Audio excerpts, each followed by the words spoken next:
Hola chicos, nosotros somos estudiantes de la Universidad Cooperativa de Colombia y el día de hoy les vamos a hablar acerca del trabajo de parto. Este trabajo de parto consiste en un proceso fisiológico mediante el cual un feto, ya sea mayor de 500 gramos o con más de 22 semanas de gestación, sea expulsado del organismo materno. Este trabajo de parto comienza con el inicio de las contracciones, las cuales van a conducir a la dilatación y borramiento del cuello uterino, lo que finalmente va a dar como resultado el nacimiento del bebé y también a la expulsión de la placenta.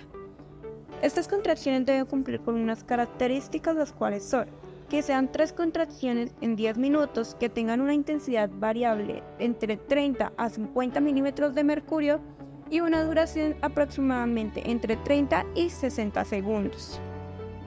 Este trabajo de parto se divide en diferentes periodos. En el primer periodo encontramos la dilatación y el borramiento. Asimismo, este primer periodo se divide en 2 fases, en una fase latente y en una fase activa. En el caso de la fase latente, esta ocurre desde el inicio del trabajo de parto y va a culminar a los 4 centímetros de dilatación cervical. Esta va a estar caracterizada por contracciones irregulares, infrecuentes y con un leve cambio gradual de la dilatación cervical. Esta, en caso de las pacientes nulíparas, puede durar hasta 20 horas y en caso de las pacientes multíparas puede durar hasta 14 horas. En el caso de la fase activa, esta ocurre después de la fase latente y va desde los 5 centímetros de la dilatación cervical hasta una dilatación cervical completa que es de 10 centímetros. En el caso de las mujeres multíparas, el promedio de la duración de esta fase es de aproximadamente 5 horas y en el caso de las pacientes primíparas, el promedio de duración va desde las 8 horas hasta las 18 horas. De igual manera, van a dilatar aproximadamente 1.2 centímetros por hora y su descenso va a ser de 1 centímetro por hora. Asimismo, en el caso de las multíparas, su dilatación va a ser de 1.5 centímetros por hora y su descenso de 2 centímetros por hora. Asimismo, para estas pacientes vamos a tener en cuenta ciertas medidas médicas, las cuales van a constar de la canalización de venas periféricas, las cuales permitan, en caso de ser necesario, la administración de cristalones de chorro, preferiblemente lactato de Ringer. De igual manera, vamos a tomar los signos vitales de la madre cada hora. Vamos a tener en cuenta la frecuencia cardíaca, la tensión arterial y la frecuencia respiratoria. También vamos a iniciar el registro del partograma una vez la paciente ya se encuentre por encima de los 5 centímetros de dilatación. Entre otras medidas, vamos a evaluar la actividad uterina a través de la frecuencia y duración e intensidad de las contracciones y asimismo vamos a registrarlas en el partograma. Vamos a evaluar también la fetocardia tanto en reposo y postcontracción y registrarlas en el mismo. También vamos a realizar tacto vaginal de acuerdo con la indicación médica y asimismo vamos a evaluar si las membranas se encuentran rotas y en estos casos evitar lo posible el realizar estos tactos vaginales. Aquí encontramos un ejemplo de lo que es el partograma. Presentamos un caso en el cual hay una multípara con membranas íntegras en 5 centímetros de dilatación a las 10 y 20 am.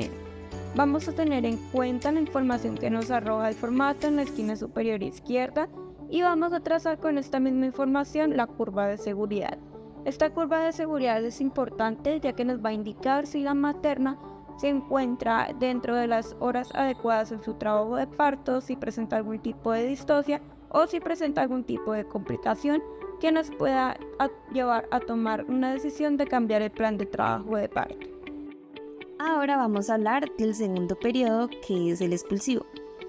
Este es desde el momento que se alcanza la dilatación completa hasta que se produce la expulsión fetal. Acá vamos a encontrar 2 periodos, que es el pasivo y el activo. El pasivo es cuando hay una dilatación completa del cuello antes o en ausencia de contracciones involuntarias del periodo del expulsivo. Y el activo es cuando el feto ya es visible o existen contracciones del expulsivo en presencia de dilatación completa, o que la materna tenga pujos espontáneos en presencia de dilatación completa. Ahora se va a hacer una comparación con las nulíparas y las multíparas dentro de los periodos pasivo y activo. En las nulíparas Dentro del periodo pasivo pueden tardar hasta 2 horas con o sin analgesia neuroaxial y las multíparas dentro de 1 hora sin analgesia o pueden durar hasta 2 horas con analgesia. Ahora, dentro del periodo activo, las nulíparas pueden tardar desde 1 hora sin analgesia y 2 horas con analgesia y las multíparas pueden tardar hasta 1 hora con o sin analgesia. Durante este periodo es de gran importancia el contacto visual y verbal con la gestante, con el fin de disminuir su ansiedad, así como la vigilancia estrecha de la fetocardia. Inicialmente es preciso evaluar el estado de las membranas. Si se encuentran íntegras, se procede a la amniotomía y al examen del líquido amniótico. Ahora, el pujo voluntario solo debe estimularse durante el expulsivo y en las contracciones y el pinzamiento del cordón umbilical. Entonces, pues, en los mecanismos de parto vamos a tener 8. La primera, pues, va a ser pues, la cabeza libre. La segunda va a ser el encajamiento como tal. Luego, pues, posterior a esto vamos a ver un descenso adicional que, pues, se llama como rotación interna. Va a ser más que, pues, va a ser hacia antihorario. También posterior a esto vamos a tener una rotación completa que también llama inicio de la extensión, que pues básicamente es donde la cabeza del bebé pues se va a empezar a extender. Posterior a esto tenemos la extensión completa, que ya pues se va a ver, ya pues podremos observar parte de la cabeza. Posterior a esto pues vamos a tener una restitución también llamada rotación externa para acomodar el hombro anterior. Adicional a esto vamos a tener pues la salida del hombro anterior posterior a este, y una vez sale el anterior, el octavo pues mecanismo sería el nacimiento del hombro posterior. Episiotomía. Esta consiste en la incisión quirúrgica del periné que se realiza al final del segundo periodo del parto. Tiene unas indicaciones tanto maternas como fetales. En caso de las maternas, como inminencia de desgarro vulvo-vaginoperineal, abreviar el expulsivo o un parto vaginal instrumentado. Fetales como macrosomía, presentación podálica o sufrimiento fetal agudo, entre otras. No se debe hacer cuando hay relajación y flacidez del piso pélvico, cuando hay fístulas rectoperineales o que tenga antecedentes de perineoplastia o cáncer ano rectal, entre otros. Recordar que hay 2 tipos, mediana y mediolateral. Estas tienen unas características y bueno, ¿cómo se hacen los pasos? En la mediana, pues básicamente inicia en la horquilla vulvar posterior y corta el raíz medio en dirección medial, se extiende pues normalmente hasta las fibras más externas del esfínter del ano, pudiéndose prolongar, incidiendo las mismas pues en el caso de que aún a pesar de la longitud del corte se haga probablemente un desgarro del mismo. Y la mediolateral se inicia pues igualmente al nivel de la horquilla vulvar posterior, orientando pues el sentido de la incisión hacia el lado derecho en ángulo de 45 grados en relación con el raíz medio, extendiéndose su límite inferior hasta la intersección formada con una línea imaginaria que pasa por el reborde anterior mucocutáneo del ano. ¿Cómo se hace la aplicación y la técnica? Primero se realiza la asepsia y antisepsia. Se le pide al paciente que pues se relaje, se aplica anestesia local infiltrada con lidocaína simple del 1%, luego se realiza pues el corte un poco antes de la contracción siguiente y para realizar el corte es importante hacerlo con tijeras rectas sin lesionar al feto o estructuras adyacentes. Pinzamiento del cordón umbilical. Esta es una técnica que se realiza tras el nacimiento del recién nacido para interrumpir la circulación fetoplacentaria. Se realiza colocando 2 pinzas de kosher próximas entre sí a lo largo del cordón y cortando entre las mismas. Entre los pinzamientos tenemos el pinzamiento habitual, que se realiza entre 1 a 3 minutos después del nacimiento. Estas son hasta que haya una interrupción de la palpitación de las arterias umbilicales, disminución de la ingurgitación de la vena umbilical y una satisfactoria perfusión de la piel. También está el pinzamiento inmediato, que es cuando hay placenta previa o abrupción de placenta, una ruptura uterina o un choque o paro materno, y se realiza inmediatamente. El precoz se realiza entre 30 a 1 minuto después del nacimiento, cuando el recién nacido son hijos de madre toxémicas o diabéticas, para reducir el riesgo de poligloburia, también de isoinmunización materno-fetal o en caso de madres VIH positivas.